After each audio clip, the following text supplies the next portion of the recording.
नमस्कार। उम्मीद करती हूँ आप सब लोग अपने आपके साथ अपने घरों में स्वस्थ और खुश होंगे और अपने अपने कामों में बिजी भी होंगे। आज हम दो तरीके के लोगों की बात करते हैं। एक वो जो बहुत स्ट्रेट फॉरवर्ड होते हैं और एक वो जो इतने स्ट्रेट फॉरवर्ड नहीं होते हैं।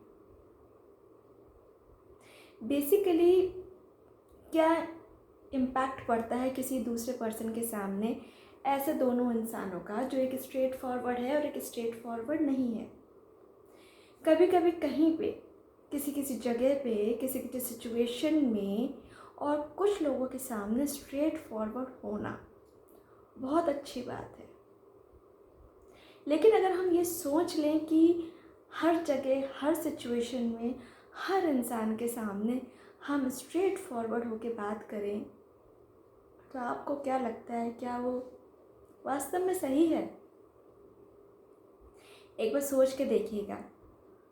चलिए आपको एक बात बताती हूँ। हम बात करते हैं, आजकल सभी लोग एडवाइस तो बहुत देते हैं, सच बोलना चाहिए और सबके साथ एक जैसा व्यवहार करना चाहिए, हर रिलेशन में ट्रांसपेरेंसी होनी चाहिए और किसी के लिए कोई भेदभाव नहीं, ये और वो बहुत सारी ऐसी बातें कि बस सुनने में अच्छी भी लगती हैं, बहुत अच्छी लगती है, दिल को बहुत सुकून देती हैं। और जब यही सारी बातें अगर हम किसी को बोल रहे होते हैं तो हमें और भी अच्छी लगती हैं। और हम ये भूल जाते हैं कि ये सारी चीज़ें क्या हम खुद करते हैं, कि हम खुद अपनी डेली लाइफ में, डेली जो हमारा वर्क प्लेस है या घर पे, हम क्या इन सब चीज़ों को इम्प्लीमेंट करते हैं? क्या हम इन सब चीज़ों को हमेशा एक्शन में लाते हैं? क्या हम जो हमारे रूल्स हैं वो हम अपने अकॉर्डिंग थोड़ा सा चेंज करते हैं या नहीं करते हैं, या हम उन रूल्स पे रिजिड रहते हैं? क्या जो दूसरों के लिए रूल्स बनाए होते हैं हमने, क्या वो हम खुद पे भी उतना ही इम्प्लीमेंट करते हैं क्या? एक बार अकेले में सोचिएगा। चलिए बात करते हैं कि एक स्ट्रेट फॉरवर्ड इंसान है और वो हमेशा ही बहुत ही स्ट्रेट अवे सब कुछ बोल देता है और वो ये नहीं सोचता कि सामने वाले के उस समय क्या मेंटल स्टेटस है और वो क्या उसको उस बातों को समझने के लिए तैयार भी है या नहीं है, या समझेगा या नहीं समझेगा, या उसको बुरा लगेगा नहीं लगेगा। क्या वो उसके माइंड को उस समय रीड करता है बोलने से पहले? नहीं, वो माइंड को रीड नहीं करता, क्योंकि उसको लगता है जो मेरे अंदर ये क्वालिटी है स्ट्रेट फॉरवर्ड बोलने की, वो बहुत अच्छी है, क्योंकि मैं आई एम वेरी ऑनेस्ट, मैं बहुत ईमानदार हूँ, मैं सारे रिलेशन में ट्रांसपेरेंसी रखता हूँ। ठीक है, अच्छी बात है। और मैं पूरा अपना बेस्ट देता हूँ, पूरा डेडिकेशन के साथ काम करता हूँ, डिवोशन के साथ काम करता हूँ, पंक्चुअलिटी के साथ काम करता हूँ।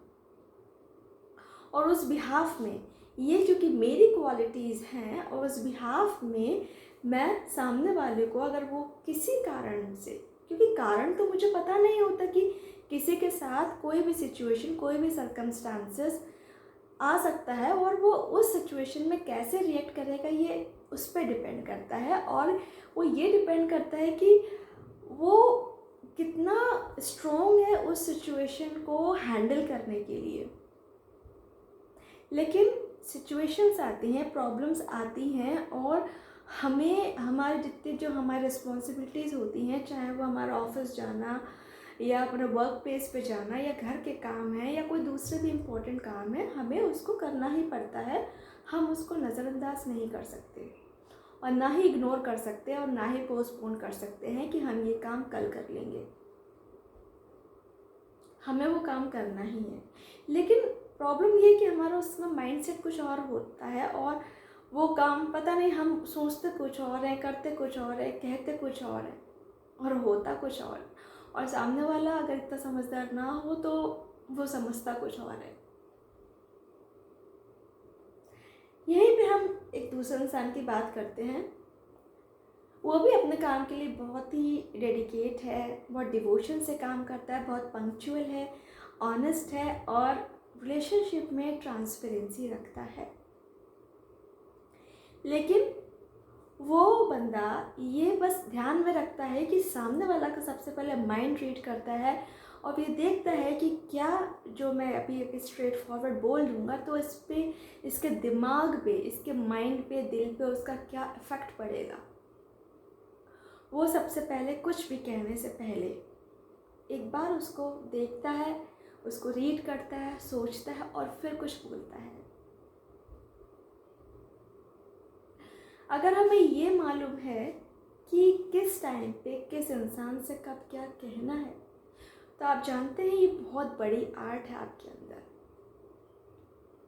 हमेशा लोग आपकी बात मानेंगे, आपसे खुश रहेंगे और बहुत ही ऐसा रेयर होगा कि आपसे नाराज़ हों और आपकी बात ना माने, क्योंकि आपको पता है कि कब उसका माइंडसेट उस चीज़ को समझने के लिए रेडी है। नहीं तो हम उस पल का, उस टाइम का इंतज़ार करेंगे या फिर ऐसा एटमॉस्फेयर, ऐसा एनवायरनमेंट क्रिएट करेंगे कि हम तब उसको वो बात बता सके, समझा सके। तरीके तो बहुत होते हैं समझाने के, लेकिन हम उन तरीक़ों को कभी यूज़ ही नहीं करते। हम इतना दिमाग ही नहीं लगाते, हम ना ही उसमें इतना टाइम स्पेंड करना चाहते हैं।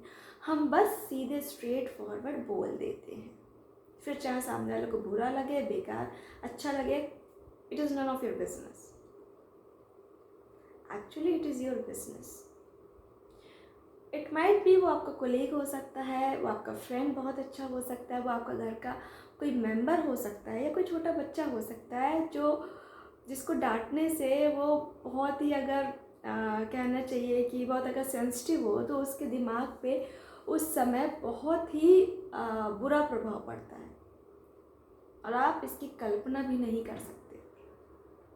आपने तो कह दिया, अपना काम ख़त्म कर दिया, लेकिन उसके पीछे जो पूरी एक हिस्ट्री तैयार हो गई, जो हमने काम किया, वो सही नहीं थी। न्यूटन्स लॉ तो आप लोगों ने पढ़ा ही होगा। Every action is having equal and opposite reaction. कुछ भी हो, हर एक्शन के पीछे सबसे पहले तो हमारा थॉट होता है और जब एक्शन होगा तो रिएक्शन ज़रूर होगा।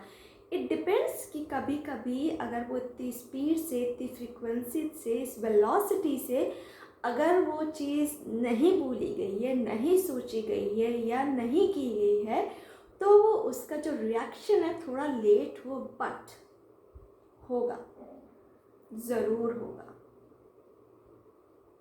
जैसे कॉन्सेंट्रेट एसिड को देखेंगे तो वो बहुत जल्दी रिएक्शन में आएगा। उसके कंपैरिजन में अगर हम डाइल्यूट को देखेंगे, जो उसके बिहाफ में थोड़ा सा उसमें कुछ मिलावट है, ये कह सकते हो आप सरल शब्दों में, तो वो उसका रिएक्शन इतनी जल्दी, इतना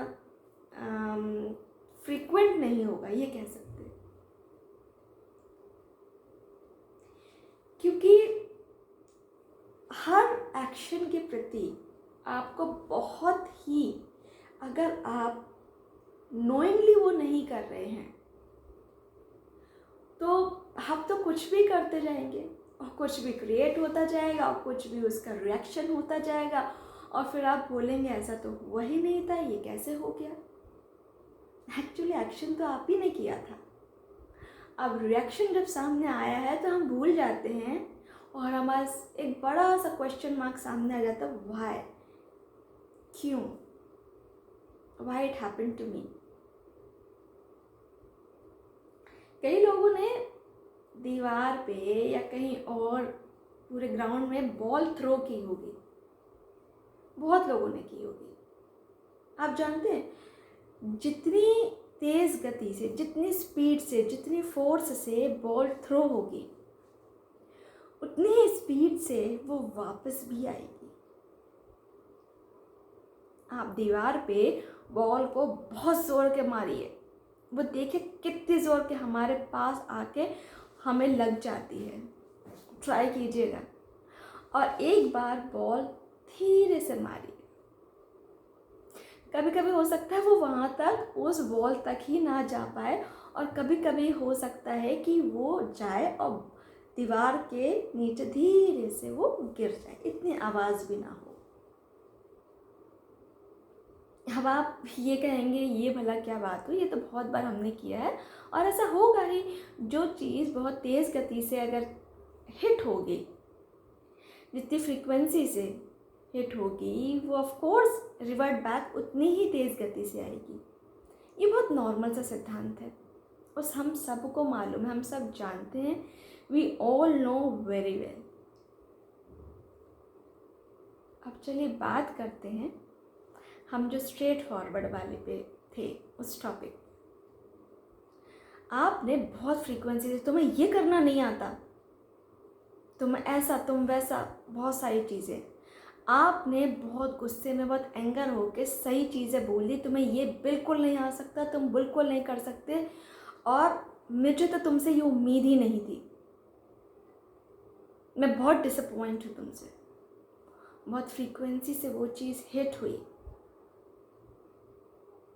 सामने वाला अगर उस मेंटल स्टेटस का है कि उसे ये सब मालूम है कि ये जो चीज़ें हैं उसको ज़्यादा दिल पे नहीं लेना चाहिए, क्योंकि उससे हमारा ही नुकसान होता है, और एक्शन हुआ है तो रिएक्शन ज़रूर होगा। ये तो ज़रूरी नहीं है ना कि वो उससे पता हो, और पता भी हो तो वो इम्प्लीमेंट करता हो, या वो इतना स्ट्रॉन्ग हो कि अपने आप को इतना मैनेज, इतना कंट्रोल करके रखे, या इतने अपने थॉट्स को मॉनिटर करके रखे कि उस पर इन सब चीज़ों का बस दूर से ही हो, हल्का सा हिट हो, अंदर तक वो उन चीज़ों को जाने ही ना दे। क्योंकि कोई चीज़ अगर गई है तो वो एनर्जी तो क्रिएट करेगी ही, और अगर एनर्जी क्रिएट की तो there are two types of energy basically, light energy and dark energy. Light energy positive energy होती है और डार्क एनर्जी नेगेटिव एनर्जी होती है। अगर लाइट एनर्जी होगी तो इट्स ओके, नो प्रॉब्लम, थोड़ी देर सुना, अगर वो बड़े हैं तो उनका रिगार्ड किया और कोशिश की ठीक है गलती हो गई, नेक्स्ट टाइम से मैं ध्यान रखूँगा, और ऐसा कह के अपनी उसको सुधारने की कोशिश की, और नेक्स्ट टाइम से उसको याद रखा, ऑलवेज कीप इन माइंड। और अगर यहीं पे वो इंसान कमज़ोर हुआ, वो उसके अपने थॉट्स पे इतना मॉनिटर ना हुआ, तो क्या होगा, कौन सी एनर्जी पैदा होगी, डार्क एनर्जी, नेगेटिव एनर्जी, और उस नेगेटिव एनर्जी से वो बहुत सारे थॉट्स क्रिएट कर लेगा कि इसको सबके सामने ही डांटना था क्या, मेरी इंसल्ट हो गई, मेरी कोई प्रेस्टीज नहीं है क्या, इतनी सी ही तो गलती थी, अकेले में समझा देते, डांटना था तो अकेले में ही डांट देते, क्या ये टाइम था, इनको पता भी है कि मैं किस सिचुएशन से गो थ्रू हो रहा हूँ, नहीं पता। कि इन्होंने एक बार भी जानने की कोशिश की कि मैंने अगर ये काम लेट किया या बिगड़ गया तो उसके पीछे रीज़न क्या था, कि एक बार भी पूछा, क्या एक बार भी मुझे मौका दिया बोलने का कि ये तुमसे ऐसा क्यों हो गया गलत, आपने तो मौका ही नहीं दिया। तो उस समय उसके मन से, उसके दिमाग से उस इंसान के प्रति जो ऑनेस्ट था, अपने आप को समझता था कि बहुत अपने लॉयल तरीके से काम कर रहा है, और वो उसको उस व्यक्ति से कोई प्रॉब्लम नहीं है, वो ये चाह रहा है कि बस काम सही हो, और वो सबके लिए गलती की है तो डांट सुनना है, नहीं की है तो नहीं सुनना, that's it, this is the only principle. वो इस प्रिंसिपल को फॉलो करके चल रहा है। अब आप खुद ही सोचिए एज ए व्यूअर की तरह, अगर उसके घर में कुछ उस समय कुछ ट्रेजेडी हुई हो, या कोई बहुत ऐसी बड़ा इशू हुआ, प्रॉब्लम हुई हो, या किसी दूसरे रीज़न से कि उसे लेट पता चला हो इसके बारे में कि ये काम उसको आज करके देना है, या उसका काम उसके किसी कलीग ने या उसके सबॉर्डिनेट जो भी हैं उन्होंने बिगाड़ दिया हो, there are so many reasons, क्या उसने इन कारणों को जानने की कोशिश की? अगर की होती तो सिचुएशन इतनी वर्स नहीं होती, इतनी डार्क एनर्जी ही क्रिएट नहीं होती, इतनी नेगेटिविटी ही नहीं आती, और हमारे उस व्यक्ति के माइंड से, दिल से कुछ उल्टे सीधी बातें उसके लिए ना निकलती, कि इसको भी कभी पता चले कि इसको भी कोई सबके सामने इतना इंसल्ट करे, इससे भी कोई ऐसी गलती हो जाए ना चाहते हुए जो उसने की ही ना हो, और इसका बॉस, इसका सीनियर उसको डांटे, इसको भी कभी कुछ कहने का मौका ही ना मिले। आपने वो सारी चीज़ें उसके लिए भी बोल दी। अगर यहीं पे अगर वो थोड़ा सा उसे टाइम देता, सबसे पहले अगर रीज़न पूछ लिया होता कुछ कहने से पहले क्यों, और वो चीज़ समझने की कोशिश की होती, या उसको एक बार मौका दिया होता, या उसको बता दिया होता कि ठीक है ऐसे नहीं ऐसे कर लेना, तो क्या इतनी डार्क एनर्जी पैदा होती, और क्या वो उसके लिए इतना बुरा कहता। क्योंकि अगर उसने कहा है मतलब एक्शन हुआ है, मतलब रिएक्शन होना ज़रूरी है, आज नहीं तो कल, लेकिन वो होगा ज़रूर। बीज पड़ा है तो पौधा बनेगा ही बनेगा, वो मान के रखिए आप। ऐसा तो हो ही नहीं सकता बीज गिरा और उसका पौधा ही ना बने, ज़रूर बनेगा। तो कहने का मतलब ये है कि मैं ये नहीं कह रही कि आप ईमानदार नहीं रहे, हम सब लोग अपने अपनी जगह पे अपने आप को ईमानदार मानते हैं, डेडिकेटेड मानते हैं काम के प्रति, और वो डिवोशन के साथ हम लोग काम भी करते हैं।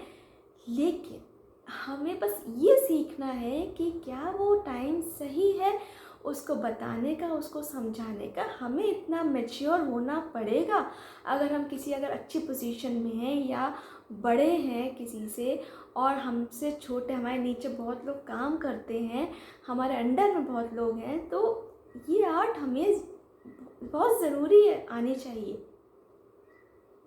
This is called management. और एक अच्छा मैनेजर वही कहलाता है जो अच्छे से चीज़ों को मैनेज कर पाए, एटलीस्ट इंसानों को भी समझ पाए, उनकी प्रॉब्लम समझ पाए।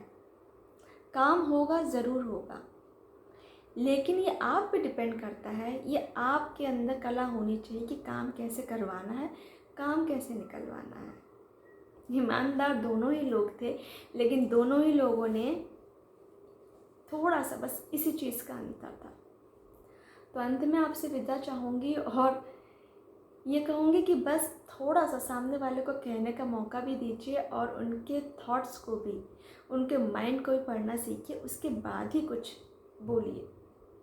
गुस्सा आता है, अच्छी बात है, लेकिन कंट्रोल करना हमको आना चाहिए। अगर आप बहुत अच्छी पोजीशन में, अगर आपके नीचे या आपके अंडर बहुत लोग काम करते हैं, तो इट इज़ मैंडेटरी कि आपको अपने गुस्से को कंट्रोल करना ज़रूर आना चाहिए। अंत में यही कहूँगी कि आप लोग अपने घर पे स्वस्थ रहें, खुश रहें, और इसी तरह से बस पॉजिटिविटी की तरह ही आगे बढ़ते चले जाएं। नमस्कार।